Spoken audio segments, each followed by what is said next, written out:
बिस्मिल्लाहिर्रहमानिर्रहीम। अस्सलामुअलैकुम class 10th। उम्मीद है बच्चों आप लोग खैर खैरियत से होंगे। आज का जो क्वेश्चन है वो डॉक्यूमेंटेशन ऑफ द प्रोग्राम है। प्रोग्राम की डॉक्यूमेंटेशन आपने कैसे करनी है, जो कि पेज नंबर 4 पर मौजूद है।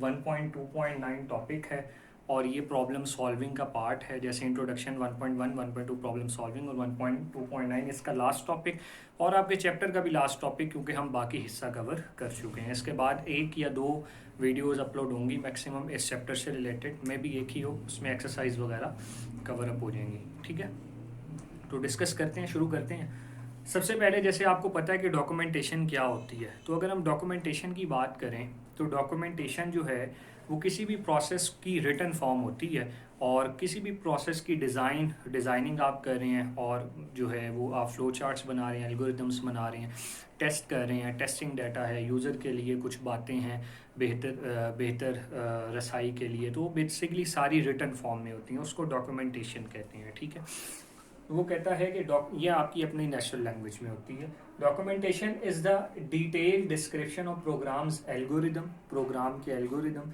Design, coding method, testing and proper usage. यानी आपकी आपकी जो है वो हम कह सकते हैं डिस्क्रिप्शन ऑफ प्रोग्राम्स एल्गोरिदम, आपने क्या क्या बनाए, डिज़ाइन, कोडिंग मेथड, कौन सा कोडिंग मेथड अडॉप्ट किए बेशुमार है, टेस्टिंग और टेस्ट की तो कौन कौन सी गलतियां आई। Documentation is valuable for the users who rely upon the program on day to day basis. Daily basis पे जो रिलाई करते हैं, जिन्होंने चेंजिंग करनी होती है, वो मुकम्मल कोड नहीं देखते कि क्या लिखा था, वो डॉक्यूमेंटेशन देख लेते हैं कि लास्ट टाइम क्या अपडेशन हुई थी, उसके मुताबिक काम करते हैं, क्योंकि कोड को समझना मुश्किल है और अपनी नेचुरल लैंग्वेज को समझना आसान है।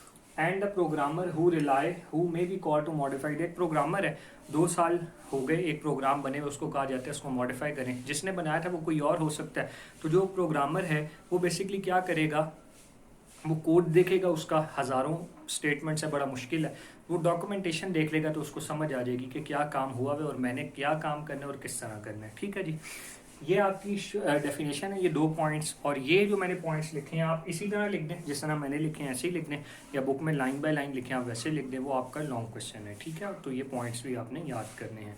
ये 2 या 3 साल पहले लॉन्ग क्वेश्चन आ चुका है, इतना ज़्यादा इंपॉर्टेंट नहीं है लेकिन अनइम्पॉर्टेंट भी नहीं है, बिल्कुल क्वेश्चन आता है बोर्ड में।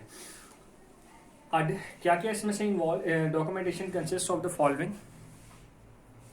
अच्छा, a description of what the program is supposed to do। Program ने क्या करना है, सॉफ्टवेयर रिक्वायरमेंट डॉक्यूमेंट कि प्रोग्राम ने क्या करना है, उसकी रिक्वायरमेंट्स क्या होंगी, ठीक है, उसके लिए कौन कौन सी इनपुट्स होंगी, आउटपुट्स कैसे होंगी, सारी चीज़ें इसमें आ जाती हैं। A description of program solution, program का जो सॉल्यूशन है वो बेसिकली एल्गोरिदम जो भी आपने बनाए हैं वो सारी चीज़ें इसमें आ जाएंगी, जो भी एल्गोरिदम हमने इतने ज़्यादा जो भी डिस्कस किया है। A description of the program design including any aids कहते हैं वैसे इमदाद को।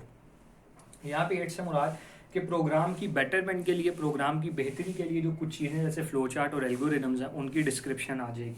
आ description of correction of modification, correction and modification, जो करेक्शंस की या मॉडिफिकेशन की है वो आ जाएंगी। यूज़र मैनुअल, यूज़र गाइड, बाजार से आप कोई मोबाइल वगैरह लाते हैं, टीवी वगैरह लाते हैं, उसमें छोटी सी कॉपी होती है, वो आपको इस्तेमाल करने का तरीका समझाया जाता है।